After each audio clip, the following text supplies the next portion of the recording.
નો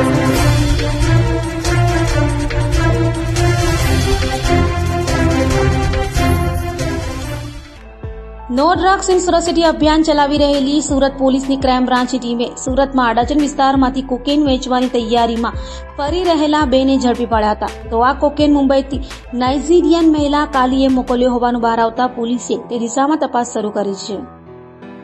સુરત શહેરમાં નશાની ખેપ ચલાવતું એક મોટું કોકેન સિન્ડિકેટ પર્દાફાશ થયું છે, જેમાં મુખ્ય સૂત્રધાર તરીકે નાઇજીરિયન મહિલા કાલીનો ભેદ ખુલ્યો છે. ક્રાઇમ બ્રાન્ચે હાથ ધરેલી આ કાર્યવાહીમાં 2 યુવાનો મિતેશ પાંડે અને ચેતન પરમારને પકડવામાં આવ્યા છે, જ્યારે નાઇજીરિયન મહિલા કાલી સહિત 3 આરોપી હજુ ફરાર છે. કોકેન ડીલના કેસમાં 8.490 ગ્રામ કોકેન, 3 મોબાઈલ ફોન, રોકડ રકમ, એક યામાહા સ્કૂટર સહિત કુલ રૂપિયા 11,50,020નો મુદ્દામાલ જપ્ત કરાયો છે. તપાસમાં ચોંકાવનારો ખુલાસો થયો છે કે નાઇજીરિયન મહિલા કાલી મુંબઈના વસઈ વિસ્તારમાં રહે છે અને તેણે સુરતના બંને યુવકોને કોકેન સપ્લાય કરી હતી. કાલીએ કોકેન પહોંચાડવા માટે પોતાના સાથી રાજેશ પ્રસાદને સુરત મોકલ્યો હતો, જેની માધ્યમથી મિતેશ અને ચેતન સુધી કોકેન પહોંચાડવામાં આવ્યું હતું.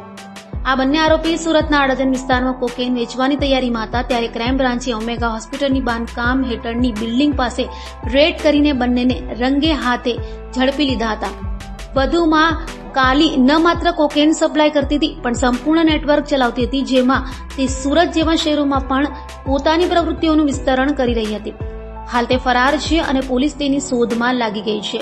ક્રાઇમ બ્રાન્ચની ટીમ હવે કાલી અને તેના ગુનાહિત નેટવર્કના મુંબઈથી સુરત સુધીની તમામ કડી શોધી રહી છે. કાલી સાથે સંકળાયેલા બાકીના આરોપીઓમાં રાજેશ પ્રસાદ, જે કોકેનનો ડિલિવરી મેન હતો, અને યશ બુંદેલા, જે સંભવિત ખરીદદાર છે, તેઓને પણ વોન્ટેડ જાહેર કરાયા છે. પોલીસે તમામ વિરુદ્ધ એનડીપીએસ એક્ટ હેઠળ ગુનો નોંધ્યો છે અને વધુ કાર્યવાહી શરૂ કરી છે.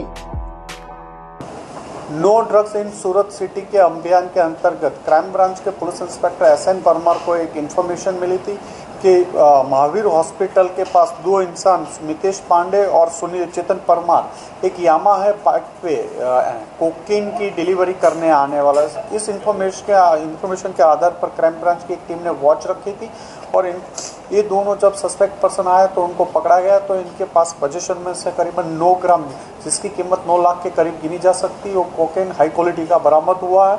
और इनकी पूछताछ में ये दोनों के साथ मितेश और चेतन के साथ एक यश भी इसके साथ इन लोगों के साथ इन्वॉल्व था. यश बुंदेला, उसकी भी आज गिरफ्तारी के पकड़ा गया. यश भी, ये तीनों मिल के लास्ट 6 महीने से मुंबई से ड्रग्स लाते थे कोकेन और यहाँ लाके अलग अलग लोगों को बेचते थे. 1 ग्राम का 10,000 से ज़्यादा ये लेता था और काफ़ी लोगों को ये बेचता था.